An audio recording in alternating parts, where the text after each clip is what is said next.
नमस्कार, फिट रहे इंडिया के एक और लाइव एडिशन में आपका एक बार फिर स्वागत है। हमने हाल ही में कोरोना वायरस को लेकर अपडेट करने के लिए जो लाइव किया, उसमें बहुत सारे लोगों के बहुत सारे कमेंट्स और रिएक्शंस हमें मिले, जिसके बाद हमें लगा कि एक बार और आप लोगों के मन की बात करना जरूरी है। बहुत लोगों ने हमसे कहा कि कोरोना वायरस कुछ नहीं है, सिर्फ हवा बनाया जा रहा है, इसमें डरने की कोई बात नहीं है, डॉक्टर के पास जाने की भी कोई जरूरत नहीं है। तो आज एक बार फिर से हम साइंटिफिक तरीके से आपके सवालों के जवाब लेकर आए हैं। हमारे साथ आज स्पेशल गेस्ट के तौर पर डॉक्टर प्रखर गर्ग मौजूद हैं, जो कि यथार्थ हॉस्पिटल से जुड़े हुए हैं, इंटरनल मेडिसिन के एक्सपर्ट हैं और साथ ही जब से कोविड की वेव पहली बार भारत में आई तब से लेकर आज तक लगातार अनगिनत मरीजों को कोरोना से बाहर निकाल चुके हैं, उनका इलाज कर चुके हैं। ये और बात है कि आज बहुत सारे लोग हमसे कह रहे हैं कि डॉक्टर की जरूरत है ही नहीं। बहुत बहुत स्वागत है डॉक्टर साहब आपका। On a very unpleasant note from our viewers who are saying कि डॉक्टर की जरूरत ही नहीं है, अब तो कोरोना जो है वो नॉर्मल बुखार जैसा हो गया है, आप क्या मानते हैं? देखिए, लोगों की जो ये सोच है कुछ हद तक ठीक है, क्योंकि देखिए कोविड कभी गया ही नहीं था। पिछले 5 साल की बात करें तो कोविड हमारे बीच में था। बस ये था कि हमने उससे लड़ना सीख लिया था। और आज के टाइम में भी जहां पे कोविड के केसेस बढ़ रहे हैं, जैसे हम भारत में देख रहे हैं, बाहर से वुहान के बाद फिर अब इंडिया में केसेस बढ़ते जा रहे हैं अलग अलग स्टेट्स में।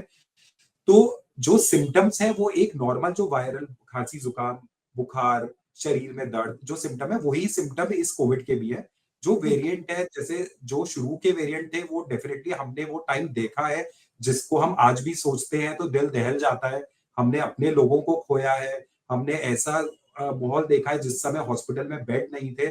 उसके मुकाबले जब आज कोविड का नाम आता है तो बहुत सारे लोग ऐसे हैं कि वो सोचते हैं कि वो कोविड तो वैसा था जब जान जाती थी, अब इस नॉर्मल खांसी जुकाम को क्यों कोविड समझा जाता है।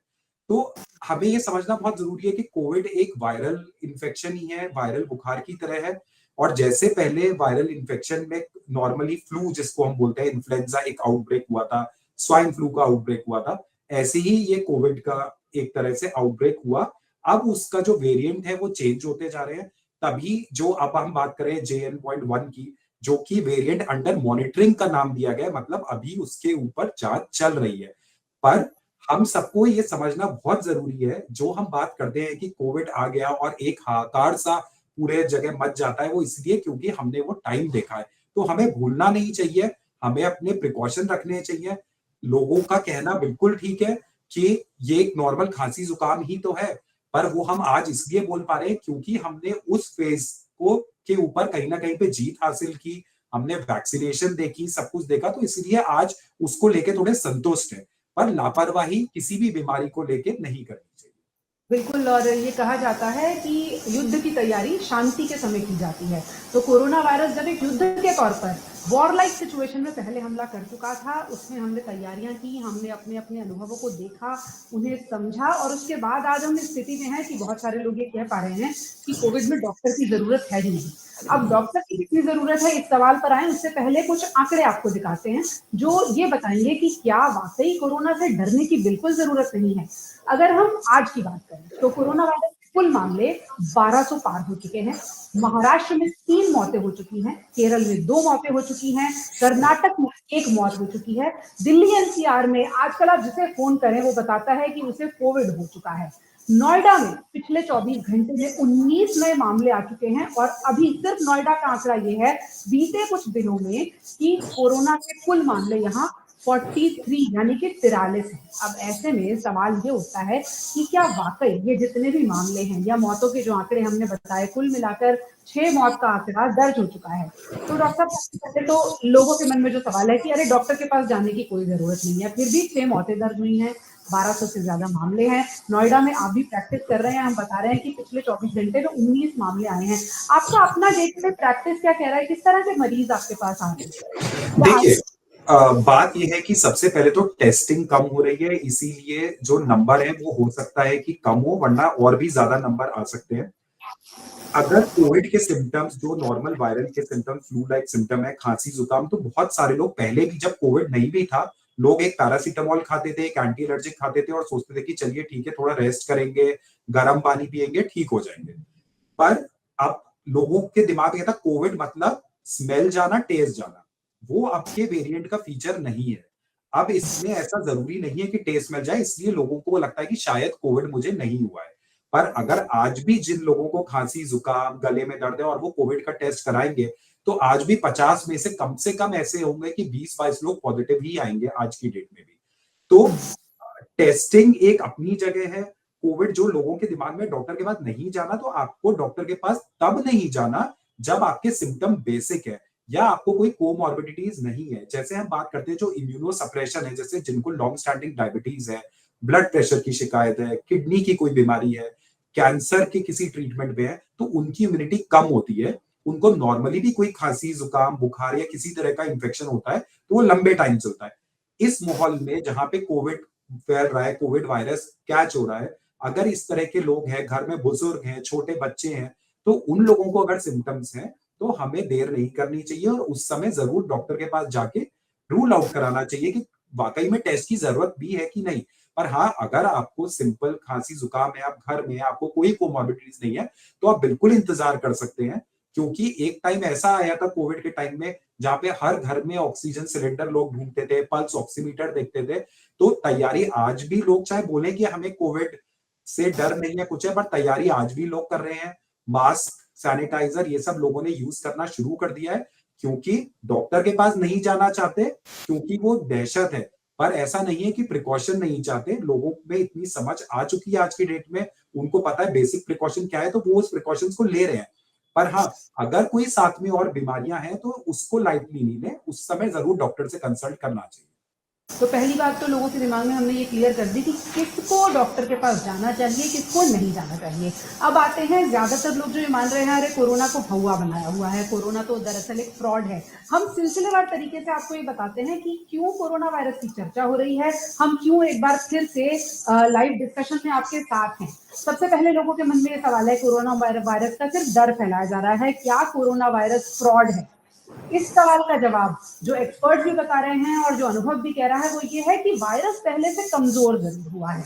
वायरस में जिन लोगों को पहले से कोरोना हो चुका है उनमें थोड़ी सी इम्यूनिटी है, इसलिए लोग डर नहीं रहे हैं, एक अनुभव से लोग सीख चुके हैं। दूसरा सवाल डॉक्टर साहब लोगों के मन में ये भी आ रहा है, क्या वैक्सीन फेल है? तो लोगों को लग रहा है कि अभी तो हमने वैक्सीन लगवाई थी, 2 डोज 3 डोज, कईयों ने तो डर की वजह से 4 डोज भी लगवाई।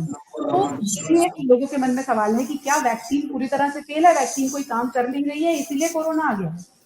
देखिए, वैक्सीन की बात करें तो जिस समय वैक्सीनेशन ड्राइव शुरू हुआ था उस समय भी लोगों के दिल में दिमाग में बहुत सवाल थे कि इसके कोई साइड इफेक्ट्स तो नहीं है, कुछ नहीं है। उस समय जो फ्रंट लाइन वर्कर्स थे, डॉक्टर्स थे, उन सब लोगों ने सबसे पहले अपने ऊपर वैक्सीन लगवाई, देश को बताया कि कोई ऐसा मेजर साइड इफेक्ट नहीं हुआ है, और उसके बाद वो जनरल पब्लिक के लिए, सीनियर सिटीजन के लिए वैक्सीनेशन ड्राइव स्टार्ट हुआ। अब वैक्सीनेशन जब शुरू हुआ तो इमीडिएटली देखने लग गए कि जो कोविड के केसेस हैं या जो उसकी सीवियरिटी है वो कम हो गई। पर बाद में कुछ सालों बाद बहुत सारी न्यूज ऐसी आई कि इससे क्लॉटिंग हो गई, बहुत सारी मौतें इसकी वजह से भी हुई, हार्ट अटैक हो गया, जो आज के टाइम में स्टिल एक साइंटिफिक एविडेंस अवेलेबल नहीं है और सब चीजें स्टडी में है।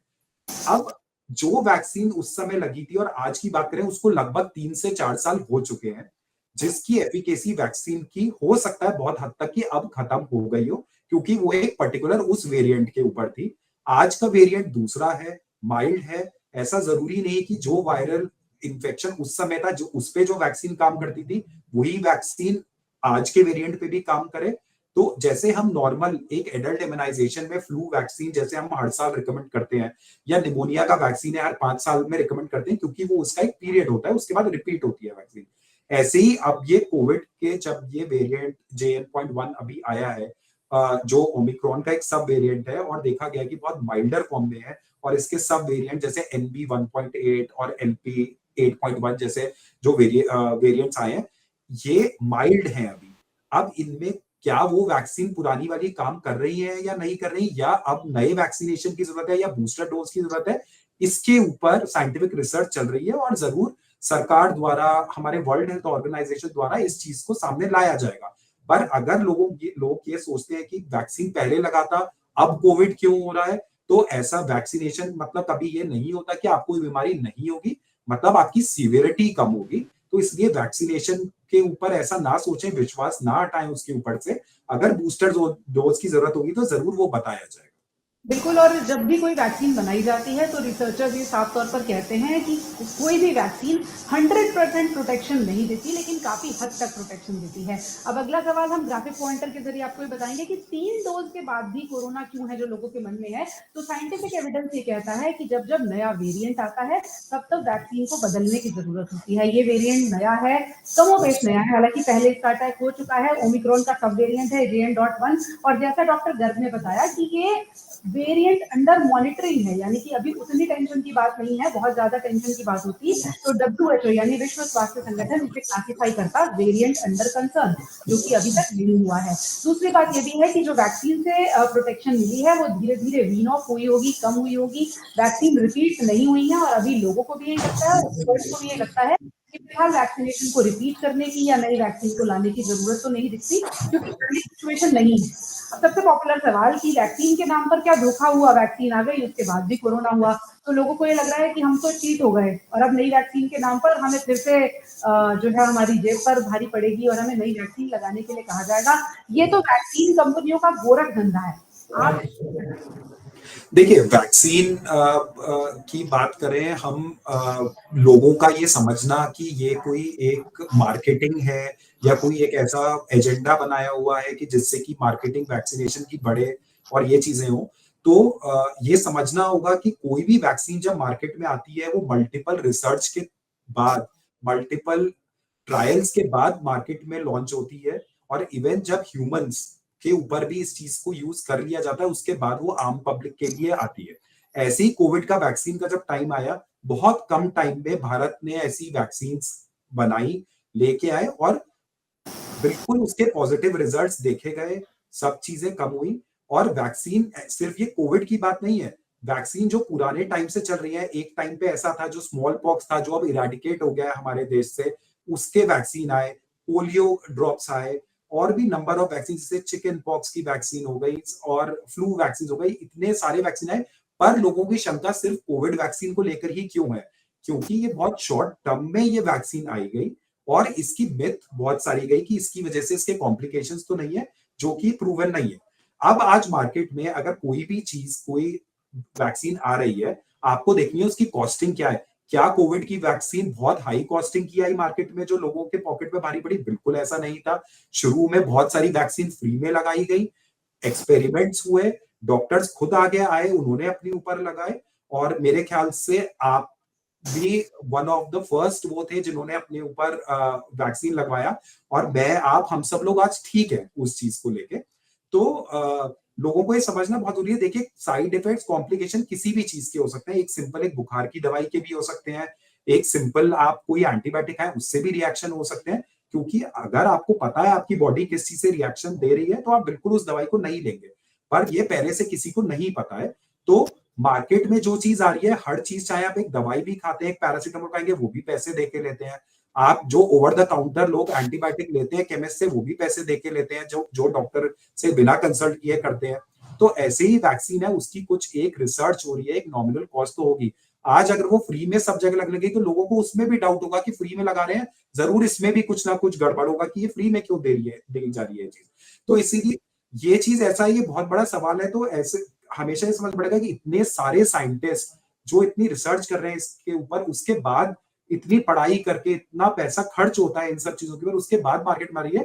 तो कोई भी चीज ऐसा नहीं है कि सिर्फ पैसों के लिए आ रही है, वो कहीं ना कहीं आपके भले के लिए है, और हमने उसके रिजल्ट्स देखे हैं, तो उसको हमेशा मानना चाहिए। जो बात आप कह रहे हैं उसी से जुड़ी हुई एक अपडेट भी है। हालांकि ये बात भी सही है कि जब पहली बार वैक्सीन बन रही थी लोगों के मन में डर था, लेकिन हम आपसे फिर कहेंगे कि अपने देश के वैज्ञानिकों पर, साइंटिफिक सिस्टम पर आपको पूरी तरह से भरोसा करना चाहिए। मैंने खुद ट्रायल्स के दौरान, यानी जब वैक्सीन पर रिसर्च चल रही थी, तो ट्रायल पार्टिसिपेंट के तौर पर वैक्सीन को लगवाया था। कोई साइड इफेक्ट नहीं हुए थे, क्योंकि हमें देश के वैज्ञानिकों पर, डॉक्टर्स पर पूरा भरोसा था। अब आज की जो अपडेट है वो भी हम आपको बता देते हैं। अमेरिका की जो सबसे बड़ी एजेंसी है CDC, उनके वैज्ञानिकों ने हाल ही में ये कहा है कि अब वैक्सीन को गर्भवती महिलाओं को और ऐसे बच्चे जो हेल्दी हैं और छोटी उम्र के हैं उन्हें लगाने की कोई जरूरत नहीं है। तो भारत में पहले से यही सिनेरियो रहा भी है, बच्चों को लेकर वैक्सीन पर बहुत ज्यादा जोर कभी दिया भी नहीं गया।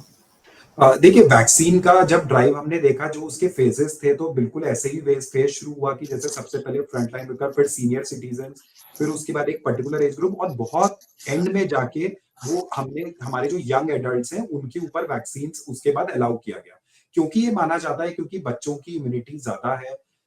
एक टाइम के बाद उनको बेसिक इम्यूनाइजेशन बचपन से मिलता है, और क्योंकि उनका एक्सपोजर बड़ों से कम होता है बाहर का। जैसे कोविड अगर फैला है तो पेरेंट्स जितना ध्यान रख लेंगे बच्चों का बाहर नहीं निकलेंगे, तो उनकी उस तरीके से इन्फेक्शन कैच करने की प्रोबेबिलिटी कम हो जाती है।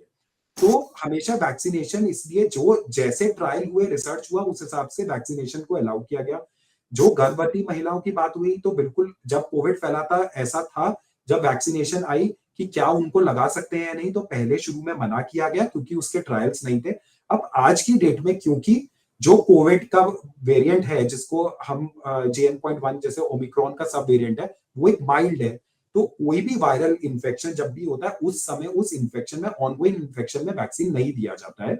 और क्योंकि ये माइल्ड है, और हमें ये देखा गया है कि गर्भावस्था में बच्चों में बेसिक वैक्सीनेशन सब कुछ होता है, तो इसीलिए जो CDC है, हमारा सेंटर फॉर डिजीज कंट्रोल, उन्होंने इस चीज को रखा कि अभी वैक्सीनेशन बहुत इंपॉर्टेंट नहीं है। ऐसे ही इस वैक्सीनेशन के लिए जो पहले वैक्सीनेशन थी, उसका इस वेरिएंट पे काम होगा या नहीं होगा, इसके ऊपर भी रिसर्च चल रही है। तो इसलिए वो भी स्टेप बाय स्टेप ही आएगा। इस चीज से सब लोग समझ सकते हैं कि अगर कहीं पे ये मार्केटिंग का प्रोपेगेंडा होता, तो बिल्कुल होता कि सब वैक्सीन लगवाएं, सब चीज करें।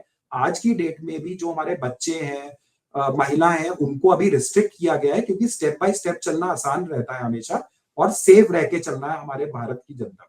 बहुत इंपॉर्टेंट आपने बात कही। जो अमेरिका, जिसे मार्केटिंग का उस्ताद माना जाता है, अगर वहां से ये कहा जा रहा है कि प्रेग्नेंट महिलाओं को, बच्चों को वैक्सीन की जरूरत नहीं है, तो एक बात तो तय है कि वैक्सीन को कोई पुश नहीं कर रहा है।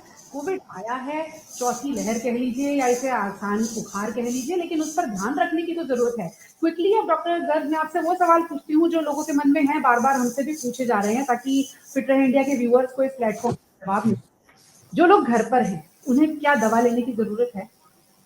देखिए, घर पे हैं, आपके बेसिक सिम्टम्स हैं, आपको सिंपल जो दवाई होती है, बुखार है तो पैरासीटामॉल, अगर आपको खांसी जुकाम है तो जैसे खांसी का सिरप ले लिया, एंटी एलर्जिक ले लिया, गार्गल्स के लिए, इससे ज्यादा कोई दवाई की जरूरत नहीं है। कोविड की या कोई भी वायरस में कोई एंटीबायोटिक का रोल नहीं होता है। मैं फिर कहूंगा, कोई एंटीबायोटिक का रोल नहीं होता। आप ओवर द काउंटर दवाइयां ना लें।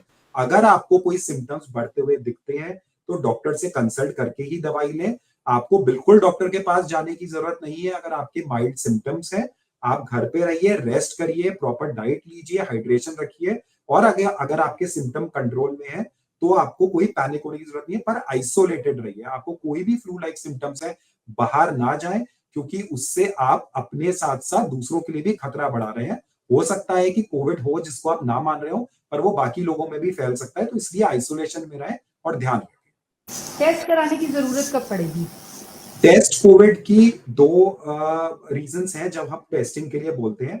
या फिर प्रोलॉन्ग सिम्टम्स हो, जैसे सपोज करिए 5-7 दिन हो गए आपके सिम्टम्स में कोई आराम नहीं आ रहा, तो खुद जो मरीज है उसके दिमाग में आता है कि मुझे क्या दिक्कत है, कि ठीक क्यों नहीं हो रहा, खांसी जुकाम क्यों हफ्ते भर खिंच गया, एक उस केस में। दूसरा, जैसे जो मैंने बात की, जो इम्यूनो सप्रेशन है जिन लोगों का, डायबिटीज हो गए, हमारे सीनियर सिटीजन हो गए, किडनी वाले पेशेंट्स हो गए जिनको किडनी प्रॉब्लम है, कैंसर पेशेंट हो गए, क्योंकि उनमें जितना लेट इस चीज का पता चलेगा, कॉम्प्लिकेशन उतने बढ़ने के चांसेस हैं। इसलिए टाइमली अगर डिटेक्ट होता है तो हम टाइमली इंटरवीन कर सकते हैं।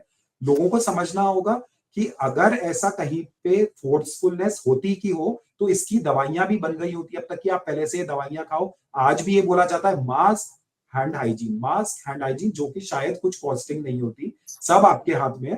तो इसीलिए आज भी और कल भी सिर्फ कोविड से बचने का एकमात्र तरीका यही था। तो देखिए, आज दवाइयां, मैं आपसे पूछने वाली थी कि ये मास्क और ये सैनिटाइजर, ये किसको इस्तेमाल करना चाहिए? आज की डेट में मास्क एंड सैनिटाइजर हर आदमी इस्तेमाल करे। जो बाहर जा रहा है वो बिना मास्क के नहीं जाए। हैंड हाइजीन मतलब चाहे वो सैनिटाइजर हो, चाहे वो साबुन से हाथ धोना हो, बार बार उसको इस्तेमाल करें। और खासकर जिनको कोल्ड कफ ऐसा है, वो बार बार अपने मुंह पे हाथ ना लगाएं। टिश्यू यूज करें, डिस्कार्ड करें उसको यूज करने के बाद। अगर आप रुमाल या किसी चीज का इस्तेमाल करें, उसको अच्छी तरह अलग से धोएं। और बाहर जाते वक्त जैसे पहले प्रिकॉशन रखा जाता था, डिस्टेंसिंग का, भीड़ भड़के वाली एरिया में नहीं जाना, तो उन सब चीजों को आज भी फॉलो करना है, क्योंकि कोविड के ये बेसिक नॉर्म्स पहले भी थे, आज भी है और हमेशा रहे।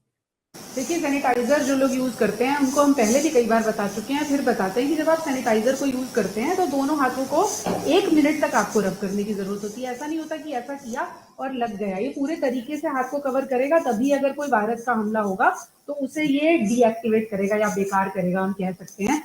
डॉक्टर गर्ग, एक सवाल चलते चलते आपसे ये पूछ लेते हैं, उत्तर भारत में तो स्पेशली गर्मियों का मौसम है, लोग फिर से काढ़ा, गिलोय इन सब पर लौटे या ना लौटे? देखिए, अब इससे 2-3 चीजें हैं। गर्मी का मौसम है, एक तो छुट्टियां हो गई, तो दूसरा लोगों के ट्रैवल प्लान्स हैं कि बाहर जाए नहीं जाए। दूसरा कि जब छुट्टियां होती है तो ऐसा होता है कि बाहर निकले हम, कहीं ना कहीं जाएं, और अब आ गई कोविड की एक तरह से ये शुरुआती है। काढ़ा, गिलोय, ये सब चीजें, ये देखना है कि एक साथ में जो भारत का टेम्परेचर है, जो दिख रहा है इस समय हमें, वो अपना पारा पार कर चुका है। इतनी ज्यादा गर्मी है जिसमें कि डिहाइड्रेशन, हीट स्ट्रोक, इनके भी चांसेस बढ़ रहे हैं, और इस तरह की चीजें सीवियर गैस्ट्रिक इश्यूज कभी कभी कॉज करती है, जो कि आपको रिकरेंट वॉमिटिंग और इन सब की दिक्कत हो सकती है। तो एक उस चीज का ध्यान रखें कि अगर आप ये सब चीजें ले रहे हैं तो एक प्रॉपर मात्रा में लें, ओवरडोजिंग ना करें इन चीजों की भी, कि जिससे पता चले आपको कि आप एक चीज से बचने की जगह दूसरी दिक्कत में लैंड कर रहे हैं। दूसरा, मॉनसून जल्दी आएगा, तो बारिश के बाद अब मॉनसून इलनेसेस भी बढ़ेंगी सारी साथ में, तो कोविड, आने वाला डेंगू बुखार और हीट स्ट्रोक, ये तीनों चीज के लिए तैयार रहना बहुत जरूरी है, क्योंकि ये बैक टू बैक ये सारी चीजें हैं। तो इन तीनों चीजों का प्रिकॉशन हमारे हाथ में है। आपको डॉक्टर के पास भी जाने की जरूरत नहीं पड़ेगी अगर आप अपना प्रिकॉशन खुद रखते हैं चीजों का। आप अपना हाइड्रेशन प्रॉपर रखिए, गर्मी से बचिए, आप हेल्दी डाइट लीजिए, बाहर का खाना अवॉइड करिए, क्योंकि आज की डेट में भी जो पेशेंट्स आ रहे हैं वो इस समय खांसी जुकाम से ज्यादा लूज मोशंस के पेशेंट हैं, जो कि इन्फेक्टेड फूड या बाहर गर्मी में काम कर रहे हैं, उसकी वजह से उन्हें दिक्कत हो रही है। कोविड, रेस्पिरेटरी सिम्टम्स, इसके मरीज तो सेकेंडरी हैं अभी, पर क्योंकि उन लोगों की इम्यूनिटी कम है और ये सेकेंडरी इन्फेक्शन अगर कैच करते हैं तो ये बीमारी और बढ़ती जाएगी। तो आप जो भी इस्तेमाल करें घरेलू नुस्खा, उसको बिल्कुल करें, पर एक रिस्ट्रिक्टेड मात्रा में करें, और साथ में एक प्लान फॉलो करके करें। बिल्कुल ऐसे नहीं करें कि कोविड आया तो एकदम गरारे शुरू कर दिए, काढ़ा रोज पी रहे हैं, ये चीज कर दिया। बहुत सारे ऐसे मरीज होते हैं जिनको गैस्ट्रिक अल्सर्स की दिक्कत होती है, वो काढ़ा पीते रहते हैं, तो उनको और ज्यादा वॉमिटिंग, अल्सर्स, इन सब की दिक्कत बढ़ जाती है। तो सब चीज नियंत्रण में रख के करें तो बिल्कुल आप स्वस्थ रहेंगे। तो चलते चलते हम आपको एक बार फिर से कोविड का डेटा दिखा देते हैं, उसके बाद आपको तय करना है कि आपको कोविड से कितना डरना है, कितना सावधान रहना है। बार बार डॉक्टर साहब ने बताया है, बिना वजह तो डॉक्टर के पास जाने की भी जरूरत नहीं है, ये डॉक्टर गर्ग खुद कह रहे हैं, लेकिन जब जरूरत हो तब उसे टालना नहीं है। कोरोना के कुल मामले फिलहाल 1200 पार हैं, स्पीड थोड़ी सी जरूर बढ़ी है, लेकिन अभी भी पैनिक की सिचुएशन है। दुनिया भर के एक्सपर्ट्स आपको ये कह रहे हैं, वैक्सीन को लेकर आपको कोई पुश नहीं कर रहा है आज की तारीख में। किसी वैक्सीन को लगाने के लिए सरकार भी किसी तरह की जल्दबाजी में नहीं है। दिल्ली एनसीआर में कोरोना के मामले थोड़े बढ़े हुए दिख रहे हैं, ये बात वही है कि फिर भीड़ वाले इलाकों में कोरोना तेजी से फैलता है तो फैल रहा है। कुल मिलाकर स्वस्थ रहेंगे, और अगर बुखार होने पर भी थोड़ी बहुत एहतियात बरतकर घर पर आराम करेंगे, अपने बुखार को दूसरे को नहीं फैलाएंगे, तो देश के और दुनिया के जो ओवरऑल आंकड़े हैं कोरोना के, वो भी कंट्रोल में रहेंगे। कुछ लोगों ने इस बार जो कोरोना आया है उसे चौथी लहर का नाम दिया है। ये न्यूज की हेडलाइन के लिए जरूर हो सकता है कि हम इसे दर्ज करें, चौथी लहर है, पांचवी लहर है, लेकिन फिलहाल जो लहर है वो थोड़ी थमी हुई है। तो आप भी आराम से रहें। हम आपको बता रहे हैं कि सिंपल पैरासिटामोल आपका इलाज कर सकती है, और कोई दिक्कत हो तो डॉक्टर साहब आपके लिए मौजूद हैं। डॉक्टर साहब, मेरा ख्याल है इसके बाद लोगों का डर और जो मार्केटिंग और हवा और फ्रॉड जैसी चीजें हैं वो कम से कम निकल गई होंगी। बहुत बहुत शुक्रिया हमारे साथ जुड़ने के लिए।